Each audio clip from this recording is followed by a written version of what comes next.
teachers, parents, etc., first will have to teach them how to express their thoughts with lips wide open,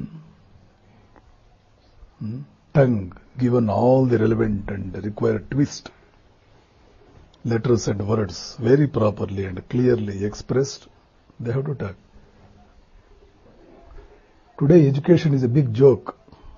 In India, education is a big joke. For that joke, parents are paying 50,000 rupees. Most foolish thing. The most foolish country in the world today is India. Except certain groups.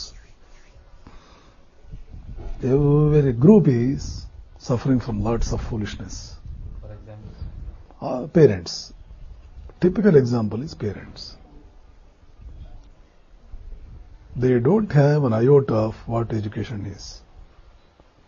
An iota of idea of what education is. Education is a training. Training in what? Training in thinking, training in talking, training in observing, training in doing certain things, training in behavior, training in facing challenges, unexpected odds, training in mustering courage, training in handwriting, training in language. No training.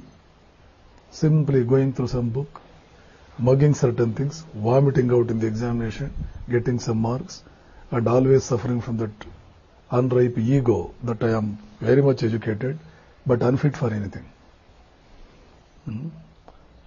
ಕೆಲವು ಸಲ ಶಾಲಾ college ಹೋದಾಗ ಹೇಳ್ತಾ ಇರ್ತೇನೆ, ಯಾವ ಕೆಲಸಕ್ಕೂ ಲಾಯಕ್ಕಿಲ್ಲದ ಮಹಾವಿದ್ಯಾವಂತರನ್ನ ನಮ್ಮ ಶಾಲಾ ಕಾಲೇಜುಗಳು ಸೃಷ್ಟಿ ಮಾಡ್ತಾ ಇದೆ. ಯಾವ ಕೆಲಸಕ್ಕೂ ಲಾಯಕ್ಕಿಲ್ಲದ ಎಂಥವರವರು?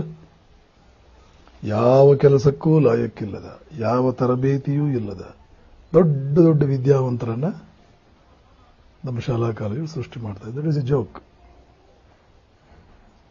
That is the reason. See, so many years of training cannot enable us to talk clearly. ಒಂದು ಸಲ ಕೇಳ್ಬಿಟ್ರೆ ಗೊತ್ತಾಗ್ಬಿಡ್ಬೇಕು. First of all, to unknown person, how do we communicate? In which way to have the good relation?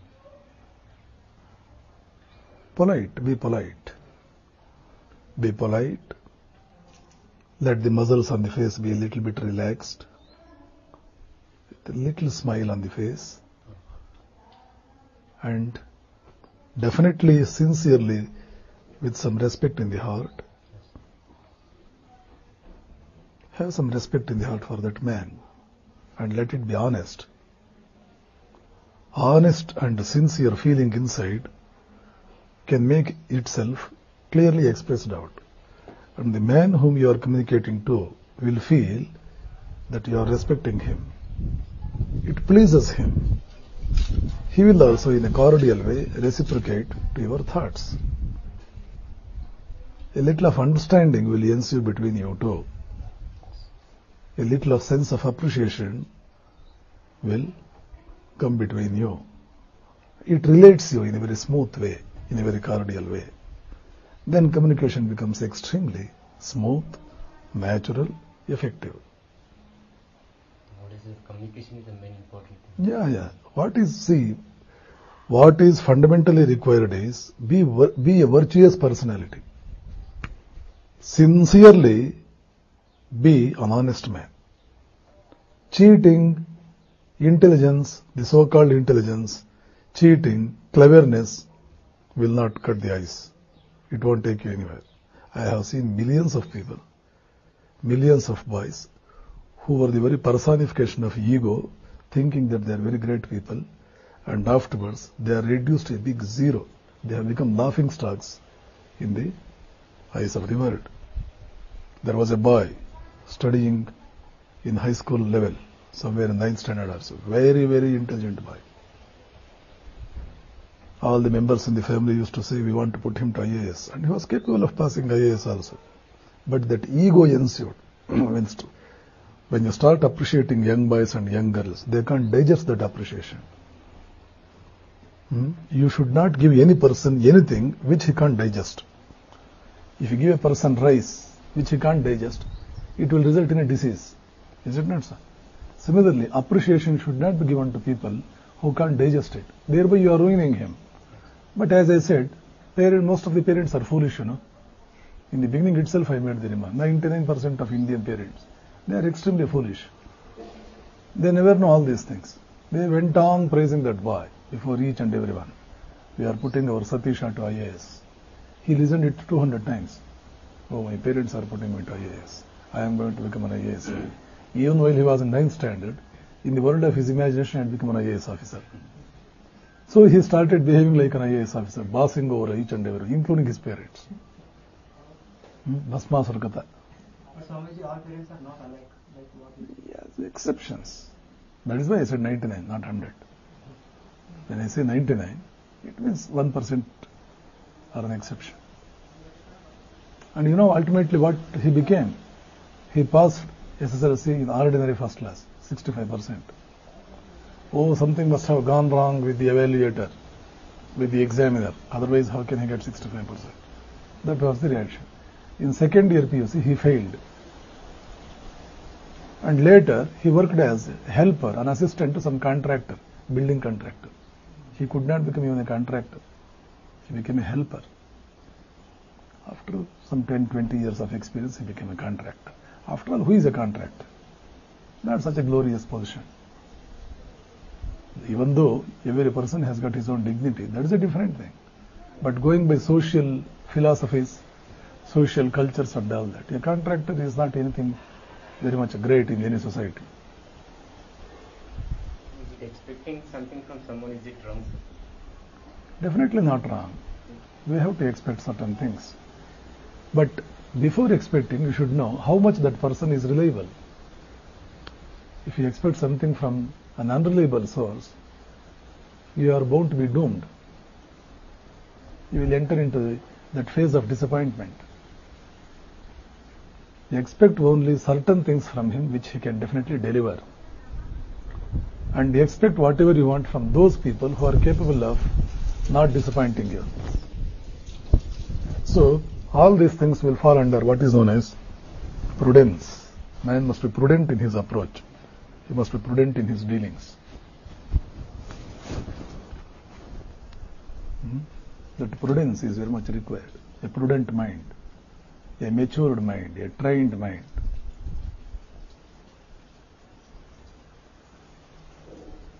You can expect.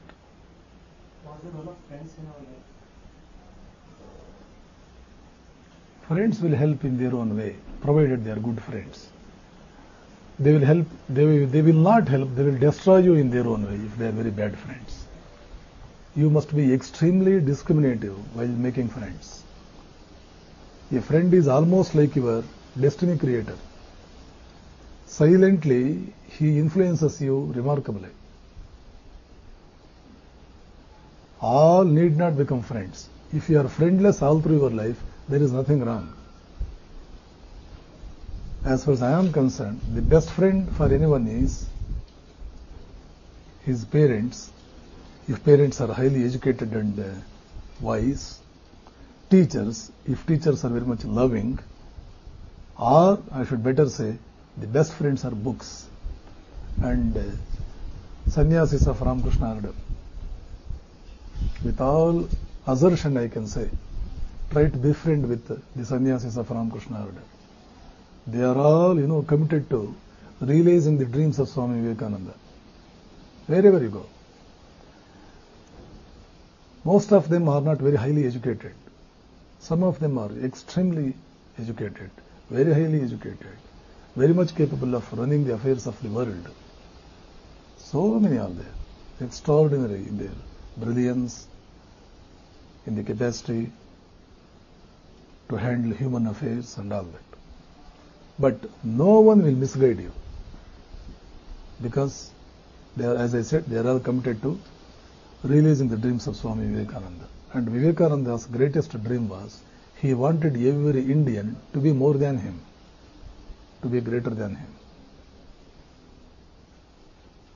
When students are helped this way, definitely It's a great service to the society. Every monk, either in his own way, will encourage you to go ahead along the lines of progress and be a great man and create history. Either in his own way he will do, or at least he will guide you to some very good books which he will ask you to go through, so that you will get all the relevant suggestion, encouragement, information, insight, etc. for forging ahead along the lines of greatness. He does do it. That is the reason why always the ashrams will have youth classes, during which he will talk on topics of this kind and all that. Very recently, a boy used to come to Gadag ashram. As I said the other day, he was very much rude in his behavior. See, today he has become an IPS officer. What a change! What a change! And he has said, Swamiji, I will help you set up Vivekananda ashramas wherever you want to do it, anywhere in India. I will help you set up, because he knows the value of a Vivekananda ashrama. How much a Vivekananda ashrama can help the young men in molding their characters in a way that they want. Recently he said, now that you have become an officer, I don't expect anything from you, any personal return for all the guidance that you have received from me, but you should champion the cause of Vivekananda. You must help me set up Vivekananda centers. Immediately he said, I will help you wherever you want to do it, anywhere in India, wherever I am, wherever my influence can work. IPS officer is not an ordinary man. If he minds, he can help to build up at least a dozen ashramas. In fact, Bijapur ashram was built up only with the help of one IAS officer and one IPS officer. They can do it. See, this is how Vivekananda ashramas will help the young men in realizing their dreams. That is the reason why they go for conducting Sunday classes, youth class, Balak Sangha and all that. So they can be good friends. They can be good books. Good books. Books that will create in you the hunger for development. Remember, whosoever develops hunger for development and growth in you, he alone is your real well-wisher. Not a person who praises you.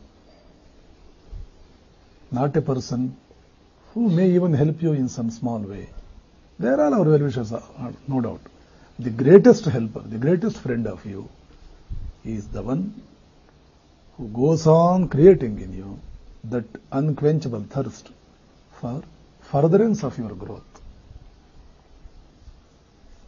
He may hit you for that. He may insult you for that. He may make you shed tears. He may put you to all the humiliation and all insult before all the people. It doesn't matter. If it is for creating in you that sense of insufficiency, he is a great benefactor of you. Friends and well-wishers will not be always sweet. The real well-wisher will not be sweet with you. Most of the times he is bitter with you. But in his heart, he always wants your upcoming. This is the criterion. Does he want your upcoming? Or does he not want? He may not want your upcoming, or he may be neutral towards you. Whether you come up or not, it is not a botheration for him. If he is neutral towards you, he may not be a bad friend. Definitely he is not a good friend. It is okay. You can smile at him. You can share a coffee with him. That is okay. But to move along, to share your feelings, to spend your time, he is not the person whom you have to choose. The person whom you have to choose is the one who will develop that keenness of intellect in you, who trains your mind in various ways, who helps you develop a strong physique, who helps you develop that strong ethical sense. If you tell a lie, and if he chides you before all the people, insults you before all the people, for the fact that you have told a lie, he undoubtedly is a great friend of you. Because he is correcting. Remember, every process of education is not a sweet experience. Training, nowhere in the world, training is a sweet experience. If that is so, it is not a good training. More rigorous the training is, better training it is. Better it is. Training will never give you moments of joy. Definitely, absolutely no moments of pleasure. Training is a period where you are losing your sleep, where you may not get food in time, you will not have sufficient time to play, you will not have lots of opportunities for relaxation or entertainment and all that. You can't expect an entertainment while you are in training. Entertainment can be had elsewhere. Training means it is more with your heart and your brain. How your mind is being trained and how your heart is being trained. When you train your heart, it makes you more and more ethical. When you train your brain, it makes you more and more intelligent, very much analytical, very much keen, very much penetrative. This is how training will be. So a friend is the one who creates that moments of training. Somehow he creates moments of training. You start with some topic. In the course of conversation, that topic will turn to something very much educative in its nature. This is the sign of a great friend, a cultured and civilized friend. You start with any topic. You start your conversation with him in any way. Ultimately, somehow, he imparts that educative value to that and draws you into, in a natural way, into a topic which is highly educative in its nature.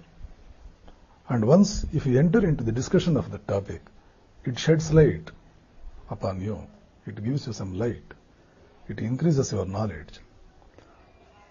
And giving you knowledge is the greatest service that anyone can do to you. One need not help you. Helping you in the form of some object, helping you in some other way is okay, but nothing is compared to helping you by giving you some new knowledge. So, the way of success, what is the main tool? Success. First of all, hunger for that. Are you really hungry for your success? 99% of seekers of success, they are not that hungry. It is a fashion for them. Sir, what should we do for success? Simply they fling a question, and if some person if a person passes by, immediately he will turn his attention to him without bothering about what answer the man is giving to the question that you have thrown at him. That means to say, it is a fashion for them to go in search of the factors that help in achieving success. The real hunger will make you mad after that. In Shukera, that you can win book, he said that should be selfishness. No. He must be a fool if he has said that. No, not. Success means to assert your greatness. I am not an ordinary man. See, every person should have something to be proud of. This is the real source of joy. Source of joy is not eating some good Mysore pak.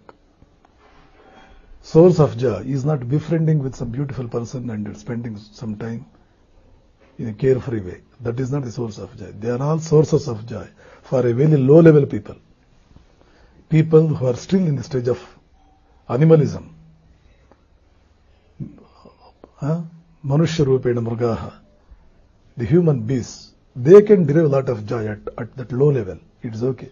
But even a man of average growth cannot find joy and solace at such mean levels. He wants some achievement, something to be proud of. What are you proud of? What is your achievement? This $1 million question looms large before even people of an average intellectual growth. So I want to have something as a mark that I am going to leave behind. Even after I disappear from this world, there must be occasions for people to remember me. That means you don't want to be an ordinary man. You don't want to be one among the lot. If you are one among 100 crores of people in India, then definitely you are not going to be a happy person in life. The best 100 Indians, I will be counted one.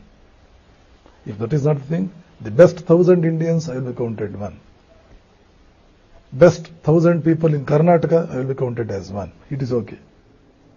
One more point comes now, Swamiji. What you are, what you can do, that only you can become. Okay. Don't expect more things. No. There is no limit for your capacity. This is fundamentally the point that I am emphasizing. This is the one thing that Indians should learn. Your capacity is unlimited. Unfortunately, we are not giving our students any lessons on their own capacities. What is the capacity of a man? What is the energy level of a human being? A human being is capable of ruling one followed by 18 zero worlds. Not you are capable of ruling one world. You can rule 10 to the power of 18 worlds. That is your capacity. This is the Indian philosophy has made a research into this for 5,000 years. Indian scientists, thousands and thousands of years of before Buddha was born, have made a deep research into this point. They have given a mathematical calculation in Upanishads, and they have said a human being is capable of ruling 10 to the power of 18 worlds. That is your capacity. Unfortunately, 99.99 of that is sleeping. Capacities need not always be awake. See, when you were a boy of 5-year-old, your capacity to speak in English was almost absent. Now that capacity has come due to your exposure, due to the methodical training and all that. Similarly, you can be trained up to that point, and the training is what we call as yoga. There is no other way whereby you can realize all these capacities unless you take to the path of yoga. That is why India emphasizes so much on spirituality. We did not emphasize so much on materialistic growth, materialistic development. We emphasized more on spirituality only because through spirituality alone you can bring out much of your energy, not by any other means. See, Ramakrishna, unlettered fellow. Only a little while ago, somebody asked, you only asked, what is the reason for success? What is the cause of success? What sort of hunger Ramakrishna had for the vision? Vision of divinity means vision of an infinite dimension. Any divine being, Shiva. Unfortunately, the godhoods, the concept of godhoods in Indian mythology, they are not properly defined. It is only in Ramakrishna order that all these things are properly defined in a way that is appealing to the modern minds. A Shiva, a Rama, they are all, they are energies of infinite dimension. To please you, that energy of infinite dimension will take a human form, that's all. Just to make appealing to your eyes and all that. Because we are in human form, anything that is human is attractive to us. Therefore, this infinite dimension will assume a human form and it will appear before you. But in reality, it is not that human form. It is infinite energy, infinite dimension. So, trying to have a vision of infinite dimension means you cannot have the vision of something beyond your own level of evolution. So, having the vision of Rama means you are turning yourself into Ramahood. Unless you become a Rama, vision of Rama cannot come to you. So, Ramakrishna was so eager to have the darshan of Rama means he was so eager to convert himself into a Ramahood. And for that, what sort of hunger he had. And he was not satisfied with one vision. He went on having one after the other vision till all visions are exhausted. Till he exhausted all the possible forms of that infinite dimension. And later he kept quiet. I have done everything, not leaving even iota to be done. So therefore I have nothing to do. So thinking, he started taking rest. Not till then. So this is yoga. Yoga means having the vision of Godhood means having acquaintance, having familiarity, having one-to-one relation, one-to-one correspondence with some infinite dimension. You can never have one-to-one correspondence unless you yourself are on that level of evolution. This is really what spirituality means. This is really what the relevance of spirituality is there for anyone who is interested to achieve some growth in life. So therefore, taking sannyasa or meditation or doing japam or inward penetration, all these things are only for those people who are interested in going for very high levels of growth in life, not ordinary levels. That is why in Kathopanishad says, spiritual life is not an ordinary soul. Spiritual life is only for the heroes and not for ordinary lords. Nayamatma balahinena labhyaha. It is not for balahinas. Atma, or the infinite dimension, is not for balahinas. Nayamatma balahinena labhyaha. Not for such people. It is for people that are heroic in nature, who are very much adventurous, who are prepared to have a dangerous life, a risky life, who can penetrate into anything, who can come across any hardship, but still they don't retreat, they forge ahead. A man endowed with this sort of an attitude, a very venturesome attitude, spirituality is for such, not for a man who has not found employment anywhere and come to spirituality as a last resort. That applies good for political people and not for spiritual people.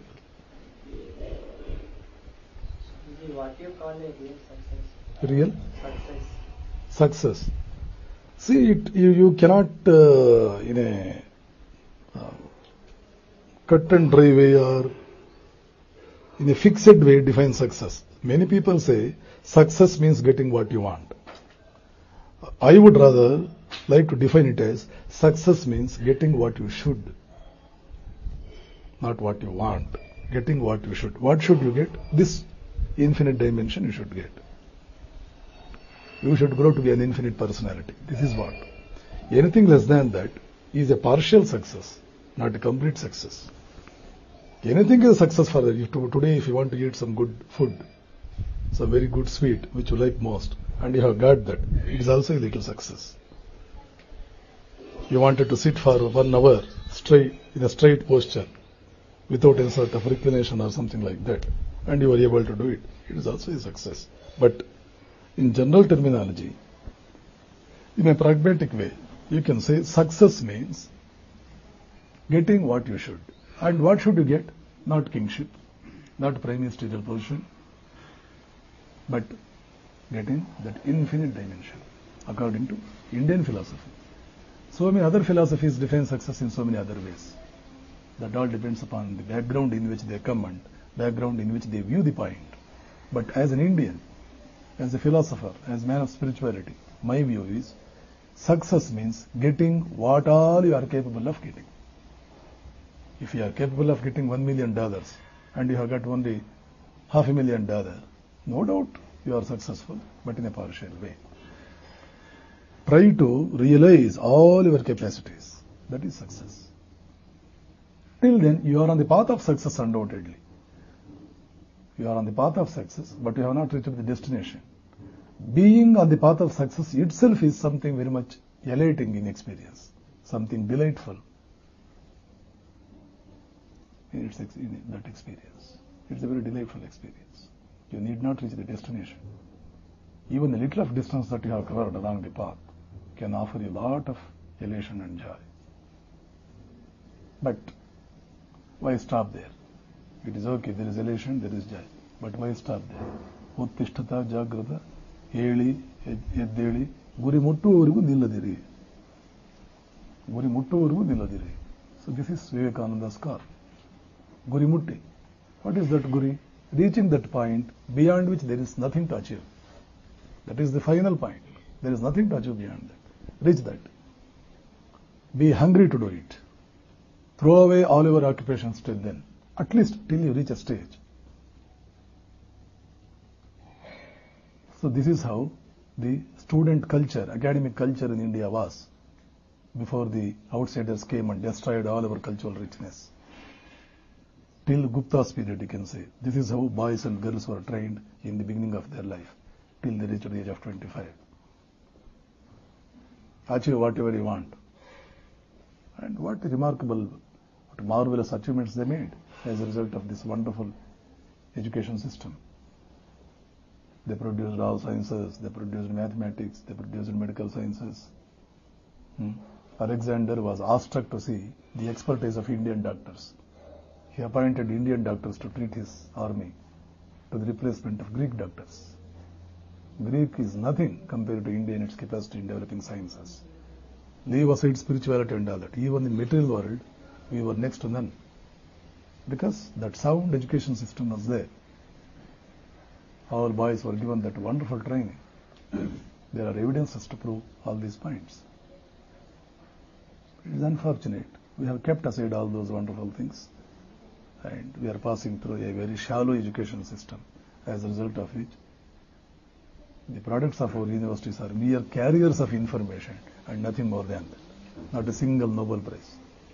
In fact, if Indians are properly educated, every year more than half Nobel Prizes should come to India. That is their academic culture.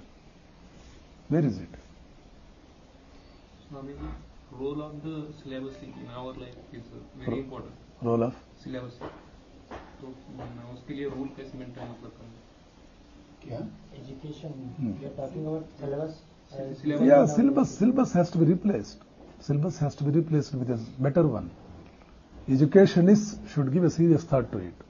When educationists are not giving a serious thought, it is parents who have to give the thought. Because it is their children that are affected. If parents whose children are affected are not so much bothered about that, of what botheration it is to others? If your own father is not interested in your upcoming, then who else is interested? If your own father does not bother what you are learning and what you are not learning, who else will offer that botheration to his head? This is where exactly the system is crippling. Parenthood is absolutely useless, inefficient in India. 90% of the problems are due to that.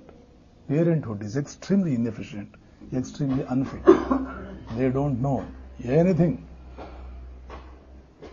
Pay some 30,000 rupees donation, put your boy into English medium school, forget about him till he comes to second year PUC. Wake up only in second year PUC, put him to some tuition class. Nothing, that is not education. Inefficient parentage. Educationists will have to pay a lot of attention. At least when parents listen to things of this kind through lectures offered by persons like me, they should wake up from their deep slumber and try to invite the attention of people that matter. For example, Bidar Jilla Abhiruddhi Samiti people are coming. Let them take up this issue with education department. We don't want this shallow education system for our children to pass through. You replace it. What is it we have to replace it by? The DDP may ask that question. We don't know. We will bring an expert who has done a lot of research into education department. You talk to him. Let them take me to him. I will talk. Parents need not themselves be so much experts, on the points on subjects of this kind. At least once they come to know that there is a greater education system with which you can replace the present inefficient one, let them take all the measures to see that the people that have been working in that field will come together and enter into some sort of a discussion. Some sort of a role has to be played by parents, What is the role they are playing? Nothing. And who else will play the role if they are not playing? Suppose I play a role, and if some parents will come and say, when we are not bothered so much about our children, what botheration do you have, Swamiji? We are okay with whatever is present available for our children. What inspiration I will have to pursue the matter? Why today's parents are like this? Because in previous days it was not so. What made them to change like this? Fortunately, I am not a parent. Sir, Swamiji, you are a parent of so many parents. You are guiding to someone. Yeah, I don't know. Really, I don't know. I am equally, at a loss to understand why there is so much slumber in them. They are in the deep slumber. Not. Is it the main money reason? Not money. That they don't have any idea. See, that originality in thinking is gone. Creative capacity for creative thinking is gone. We have forgotten to put the questions why, the wherefore. Why and wherefore of things we don't want to know. Unless a person goes on taking resort to putting this why and wherefore before each and everything, his brain will not be able to penetrate into inner layers of any process, any phenomenon. And why and wherefore will never come as long as you are studying in a foreign language. You will not be comfortable with why and wherefore if you are studying in a foreign language. If suppose I have any capacity to look into why and wherefore, I think it is to a certain extent because I did not have my education in a foreign medium till at least up to SSLC.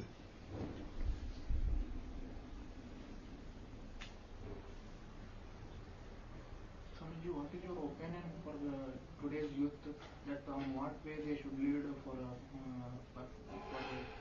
getting perfectly in this life? They need to be trained a lot. They don't have any idea about life science. What is life? Your opinion. Yeah, youth are not exposed to life sciences. They are confined to their academic limitations. Their education is not going beyond the framework of their textbooks. Education means knowing something about things that are in your textbook. Beyond that, which student is doing anything? How many students are going beyond their syllabus? How many students are studying books? On what way they should go beyond that? Good books are, see, why for so many books are written? Why for so many books are written on literature? Why for so many books are there on history? Why for so many books are there on sociology? Why for so many books are there on philosophy? Why people are writing these books? Why are they writing? These things have to be known. Everyone should know about all this. Why Jyotirmayananda has arranged this lecture program? The things that I am covering during this 10 days period as subject of discussion before you all has nothing to do with your syllabus. But why are you all coming? They will help you in molding a sound character. They will help you in properly assessing what really life is. What are the benefits if we can pursue that particular goal in life? You know what benefits you will have once you pursue the goal of becoming an engineer. Becoming an engineer will definitely fetch you some money. Is it all? Will it suffice there itself? No. You need to relate yourself with the society around. You need to compete with other engineers. You need to be in touch with newer and newer sources of energy and all that. You need to develop into a greater personality. All these things are required. There can never be any stagnation in your growth. If stagnation ensues, it will result in the decay. This is what India did for the past 1000 years, right from 8th century AD up to 18th century AD. We were stagnant. We never went out of our country. We never mixed with other people. We never observed their progress and all that. Lot of progress was going on.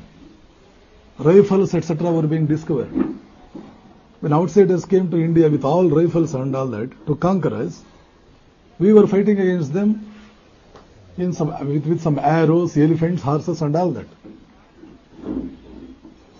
We were not equal. We were not equal to them. We were not updated in our ammunition, in our military equipment and all that. Why? We never knew that such things were going on around. Whereas they knew. We never went out of our country. Going out of your country was a sin. Till recently, crossing the ocean was a great sin. Therefore, we never went. Only some mercantile people went. After all, mercantile people are not interested in anything beyond their quotas of profit. Beyond profit, they are not interested. Every section of Indian society had to go beyond Indian borders and try to find out where other countries stand in relation to them. We did not do all those things. Stagnation crept in.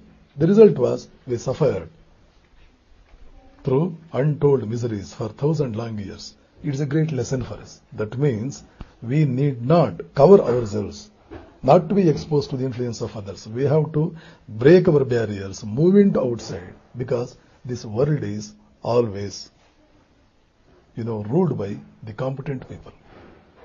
There is lot of competition. For each and everything, in every field, there is lot of competition. And you have to live in this competitive world, in all the spirit of competition, and you have to establish your uniqueness. You have to prove that you are more than those people. This cannot come if you confine your attention only to your syllabus.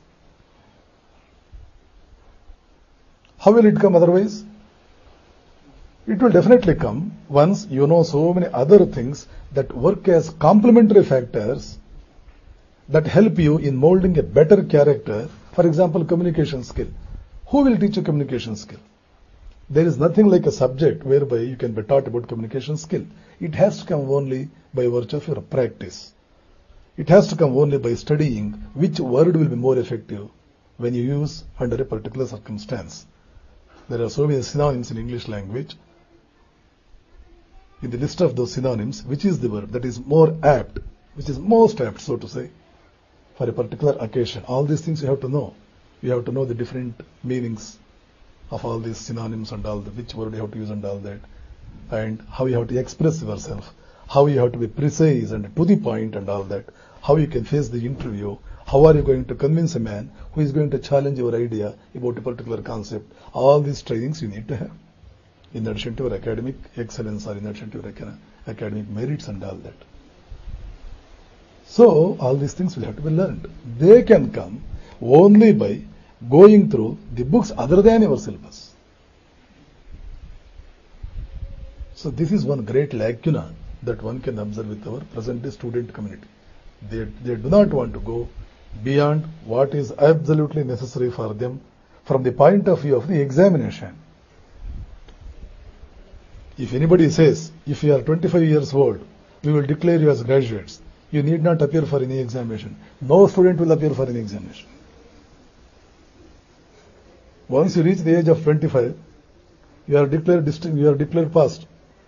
You need not appear for any examination. Let the education minister say, no student is interested to take up any examination. Why? We will be given graduation certificates.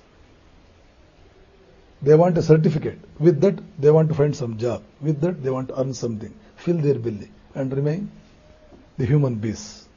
What have we achieved thereby? How much they are going to miss thereby? How much they are going to deprive themselves of? This can never be understood unless you take the broadest vision of what is the scope and meaning of human existence. As a man, as a human being, what should I need to do? That means to say, what is the purpose in your life? What is the goal in your life? What is the purpose? What is the goal? So this is one drawback I come across with the present day student community, the youth. Nowadays the parents are forcing to the children to do this or do that, but the students cannot concentrate on particular point.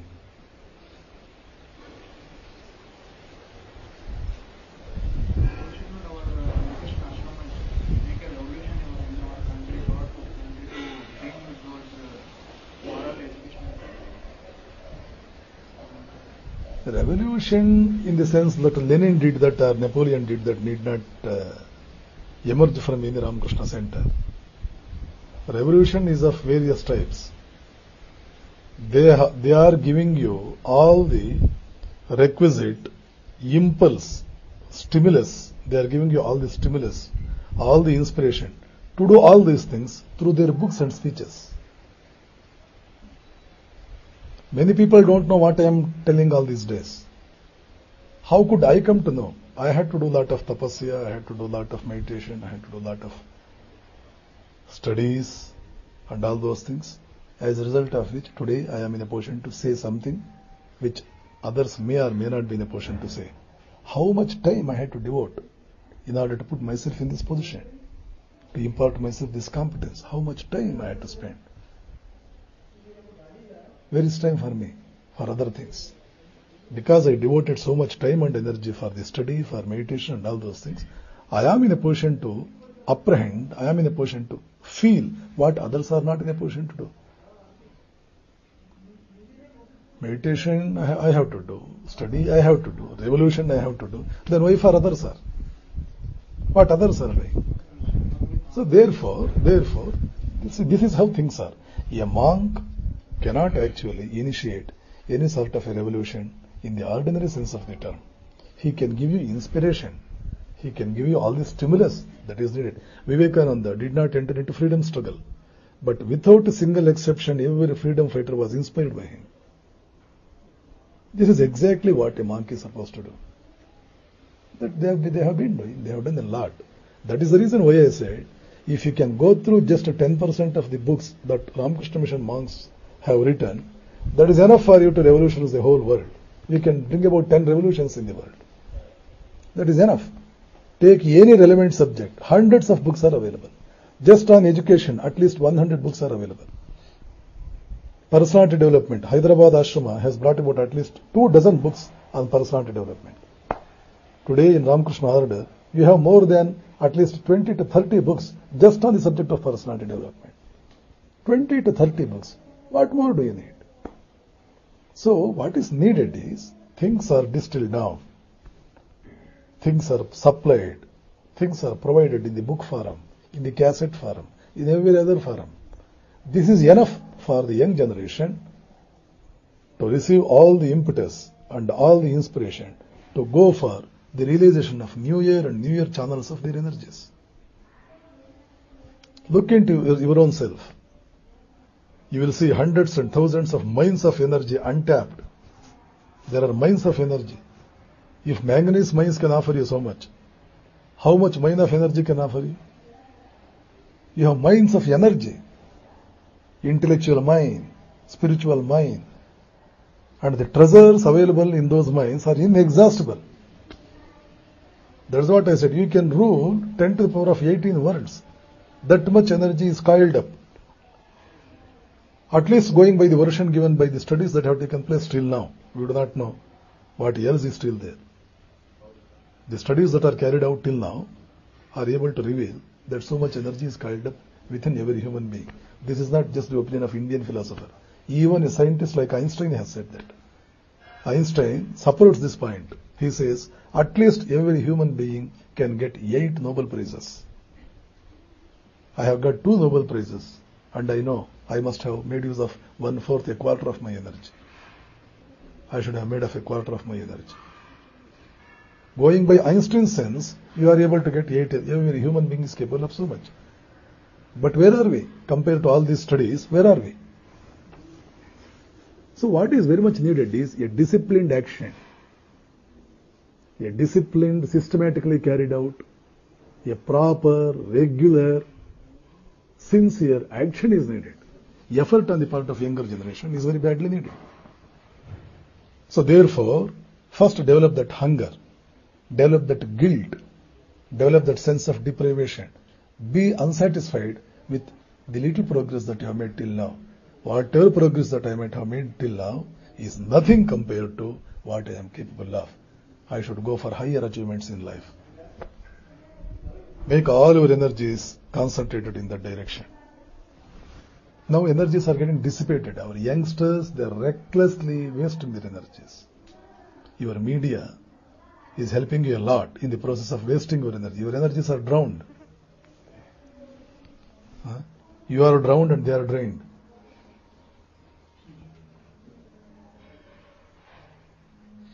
So try to please regulate your energies. Try to regulate. Try to conserve. The conservation of energy is what ancient India called as brahmacharya. That means regulating all your outgoing energies. Every time your attention is going to some outside object, it is taking along with that a little of energy. It is taking along with that a pocket of energy. It is an action, you know. When I am seeing at something, it is an action. Every action necessitates spending some energy. It's a work. No work can be done without energy. Every time you look at things, so much of energy is wasted. That is why a man who wants to conserve energies, he closes his eyes. He doesn't allow eyesight to move out. He doesn't allow the ear to have any outward tendency.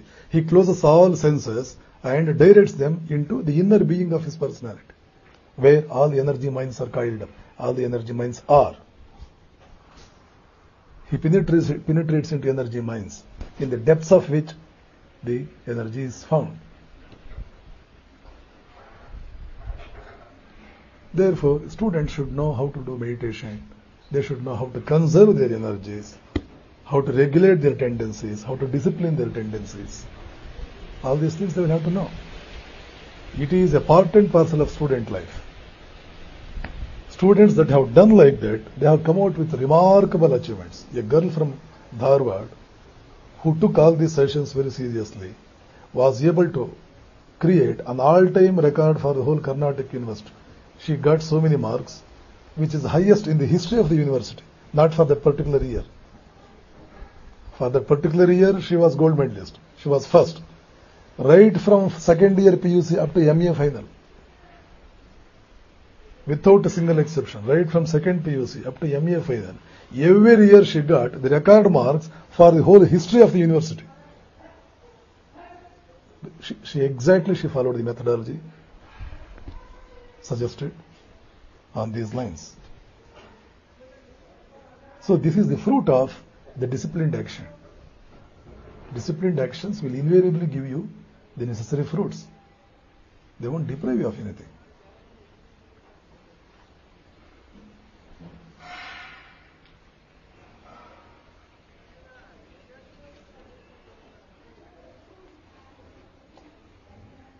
Who do you feel like is a good student? Who? Who do you feel like is a good student? Anyone who scrupulously follows all the disciplines of the seeker of knowledge is a good student.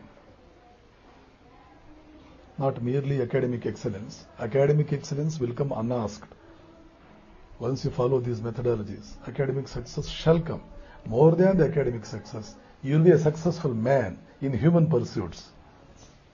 Vivekananda never got any gold medal, but he was 100 times greater than any gold medalist. For the reason, he concentrated all his energies in releasing the human potentiality. Ultimately, an academically successful man need not be successful in life also. He may be an expert in facing examinations, remembering things, reproducing good answers and all that. He need not be equally an expert in handling life's forces, life situations. Ultimately, all your education should help you successfully and effectively handle life situations, challenges, how much they can impart to you the growth that a man is capable of achieving in life. These are the parameters with which one can measure the success or failure of a student.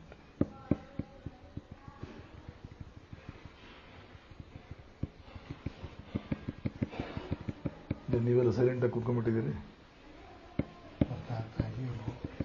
ನೀನು ಓದ್ತಿರೋದು second ಪಿಜಿನ? 10th. ನೀನು ಮುಗೀತಾ? ನೀನು 10th ಮುಗೀತಾ? ಇನ್ನು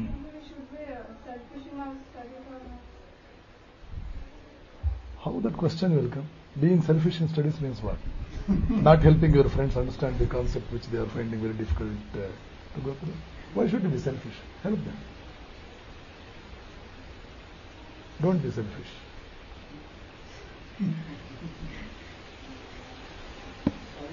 Today's youth are running away from spirituality and ashramas. Today's? Most of the youths are running away. It is not the mistake of our students or young men. It is the mistake of the parents and mistake of religious leaders. The spiritual leaders have failed to give the correct definition of what really spirituality means. Spirituality is a science. But how many sannyasis you have heard who have defined spirituality as a science? 99% people think spirituality is opposed to science. Science and spirituality, they are very much contrary. I believe in science but not in religion. How many hundreds of people talk like this? Believing in science and not believing in religion means he does not know the definition of either science or religion. He doesn't know the definition of either one. When you believe in science, religion is the highest science. Yesterday, as I said, every other science will deal with the manifestation of truth, whereas religion will deal with the truth itself. Truth in its reality and truth in its manifested form, they are not one and the same. For anything to be manifest, it should allow itself to be conditioned by time, space and causation. Whereas the truth in its real form will not allow time, space and causation to act upon that. It tries to go beyond. So the highest science is religion. How to encourage them to... Let them know all these things. Let them know that religion is the greatest science. Krishna puts it in very clearly in Bhagavad Gita. I am spiritual science among sciences. Adhyatma vidya vidyanam. Among sciences, I am spiritual science.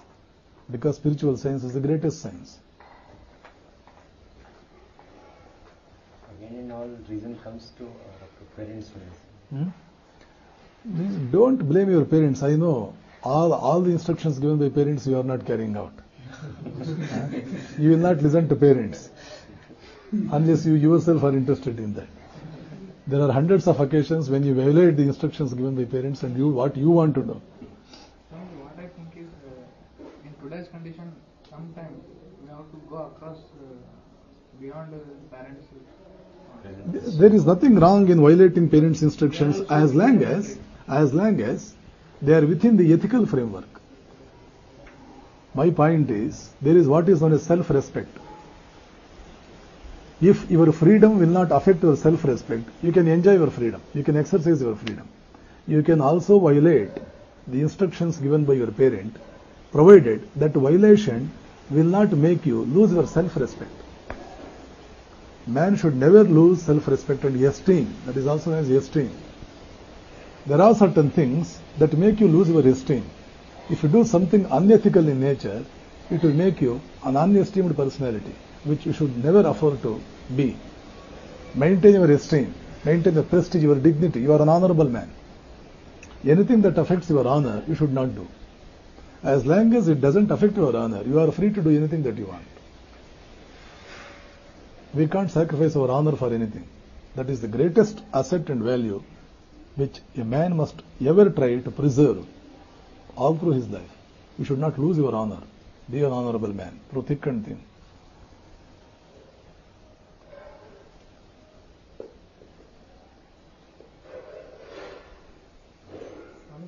What is the religion? What is religion? What is religion, and will you justify all this fanatism and killing in the name of religion? Today is going on. How can anyone justify? They are all misguided religious elements. Their concept of religion is very defective. Religion is a science. No science promotes any sort of destruction. After all, science means seeking something which has been able to maintain order in life. I will give you just one example. You come across law of gravitation, which is an important part of science. Theory of gravitation. After all, what is theory of gravitation? Theory of gravitation will help you how Earth will react with anything that comes within its field. There is a field for Earth.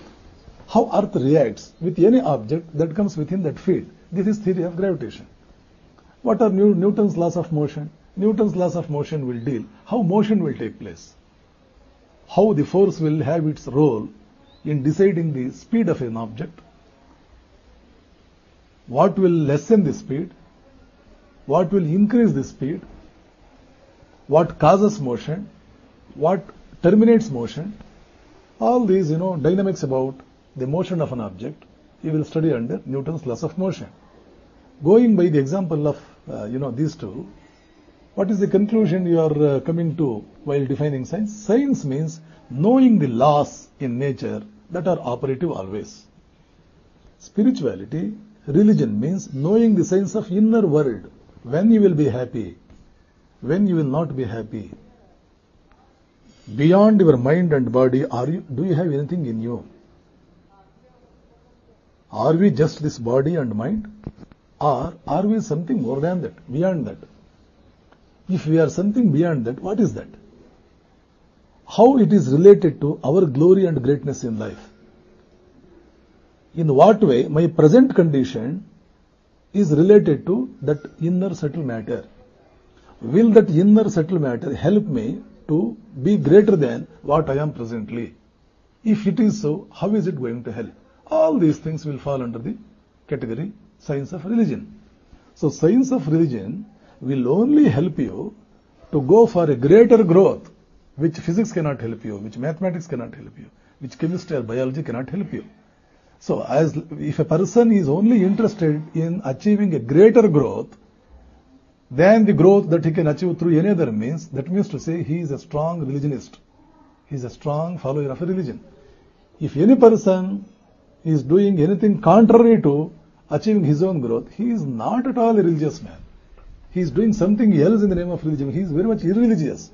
Because killing, fanaticism, bloodshed, they have nothing to do with the growth of a man. Rather, you can say they are anti-growth. They are against growth. They are not at all religious.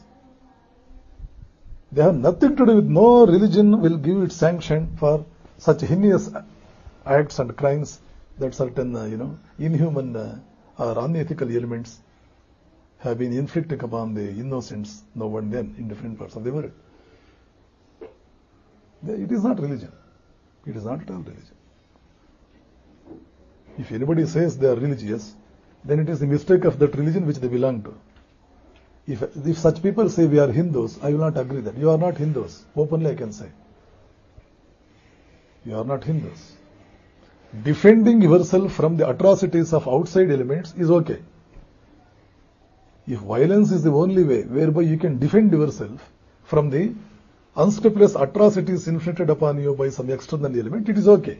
If some person comes to harm me for no reason, definitely I have to take up arms when all other means fail. Just because I am taking up arms to defend myself, it doesn't amount to violence. It is defense and not violence. For no reason, if I take up arms and go to attack a person, that means definitely it is violent. If any Hindu does it, I will not approve him that he has got any affiliation with Hindu religion.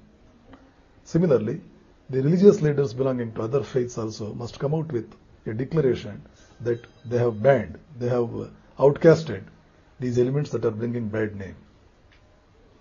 But unfortunately, religious leaders are not doing. That is why many people are entering into this confusion. Why so many ugly things are taking place in the name of religion? It's quite obvious that you ask a question of this type. No. All said and done, it is not a religious act. No religion can approve of it. Swamiji, I want to know, in the foreign countries, the teachers, lecturers and the parents are how they are treating their children.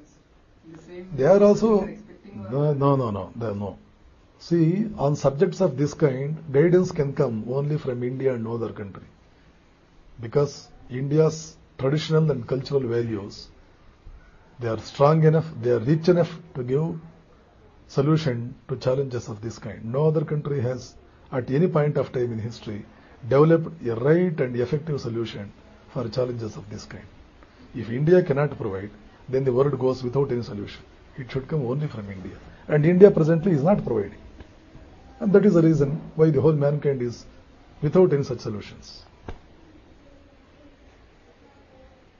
because from 5th standard onwards, we are only reading that India is still a developing country, not a developed country. In so many parameters, it is not a developed country yet.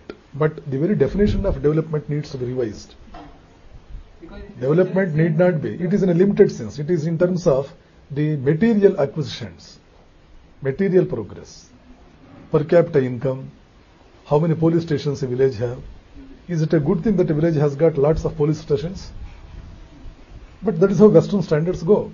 Say in Western countries, say for every 1,000 people there is a police station. In your country for 20,000 people there is one police. That means we are very much ethical. We are not violating our norms, social norms, ethical norms and all. It's a good thing that we have lesser number of police stations.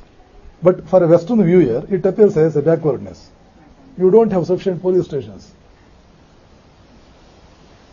So you have to create crimes and afterwards bring about one police station in order to become a developed country. Create more number of criminals and develop a police station to take care of them. Oh, now we have become a developed country. So that inherent defectives are there.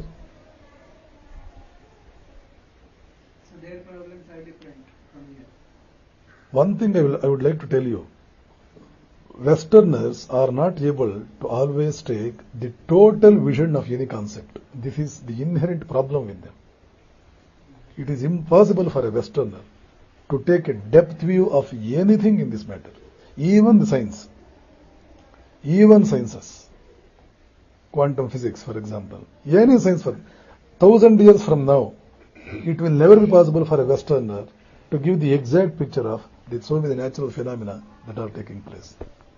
What they are doing is just a superficial observation. They have not taken the totality of observation. They cannot. If any such solution should come, India alone should give that solution. We have given already. We have given already. In our Vedas and Vedanta, we have given already. What is that? The whole world is made of spirit. Pranic. Nothing is material. Jadatvam is not anywhere. Nothing is a matter. Nothing is matter. Everything is energy. Not only that, everything has got a subtler form, and that subtler form is consciousness. Every object in this world is made of consciousness, prajna. That's what Upanishads say, prajnanam brahma. Sarvam kalvidam brahma. Everything is Brahman, and that Brahman is prajna, prajnanam brahma, consciousness. Each and every object is conscious. Everything has got life. There is nothing that is material. Nothing is matter. Long ago we have said, has West been able to give even that picture today? Even today West is not able to give that picture. Only Eddington, some 100 years, some 50, 60 years ago, in a BBC interview said, everything depends upon the viewer, the scientist. Shankaracharya said that in 7th century. The drishya depends upon the drik. Drishya Viveka has written a book on that.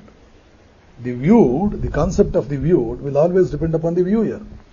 So 50 years ago Eddington said that. See how we are ahead of these people.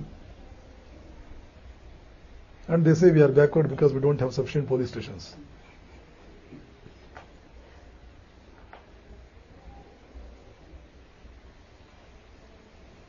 So therefore, being Indians, think that you have tremendous responsibility on your shoulders. That a penetrative vision of any concept can better come from an Indian. An Indian is better placed than any of his counterparts to become scientists in the world, to become mathematicians in the world, to become scholars and professors in the world. The other day Ravi Shankar was saying the same thing, Sri Ravi Shankar. When he was in Iran, some journalists also accompanied him. And this journalist asked the Prime Minister of Iran one question. Sir, you are the Prime Minister of Iran. I would like to ask you, what 3 things you would like India to give you? What 3 things you would like India to give you? The reply that he gave was, we want India to give us her spirituality, number 1. Second one, her IT expertise. Third one, Indian industries must come to Iran and take possession of our oil firms.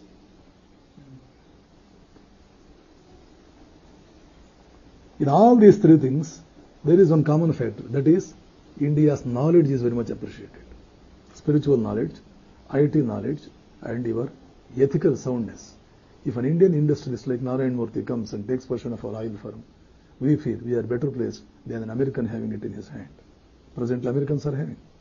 That means he likes an Indian to have his position in place of an American. That means an Indian is more reliable than an American. It has been so.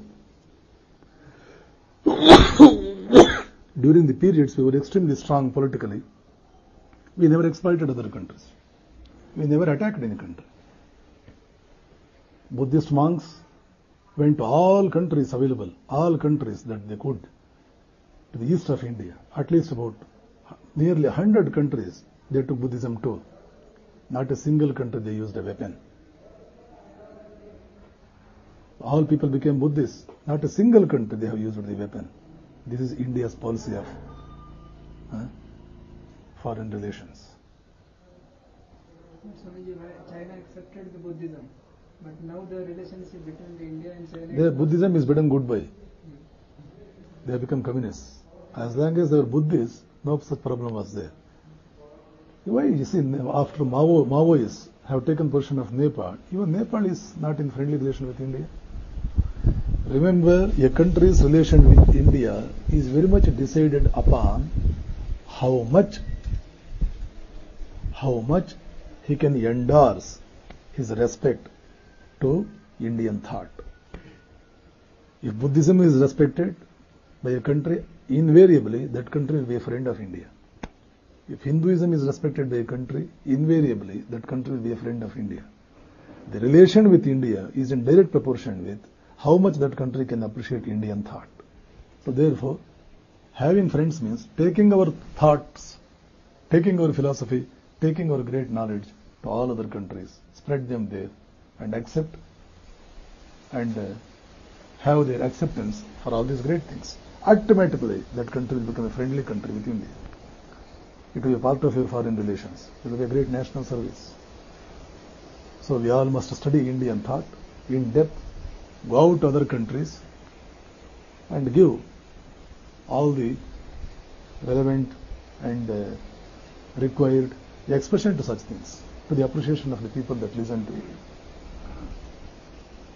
I did it. When I did it in Italy, in some Italian university, I was to talk on the subject of India's contribution to science and modern thought in Genova University, in the anthropology department. Anthropology and sociology departments combined together. The head of the department of anthropology was Bruno Bar, Dr. Bruno Bar. Having listened to India's contribution to science and modern thought, the professor was so much impressed. He said, I would like to arrange the same talk when you come here next time for the whole of our university. We all should know about this. He was appreciative of India's achievements in the past. He was not envious of India. He was not impatient to listen to the achievements of India. Rather, he was so eager, he was so happy to know that India has contributed so much for science. So therefore, if you spread India's greatness outside, people will accept. They are not antagonistic to it. See how much of a responsibility lies on the shoulder of an Indian boy, Indian girl. We forget all those things, just become engineers, earn some livelihood, there we think everything has ended. Which is a limited view. And the result is that the country has not been able to receive any sort of contribution from your own side. Your individual contribution to your motherland is tending to be zero. In what way you have upheld the greatness of our country, the glory of our country? In what way you have done?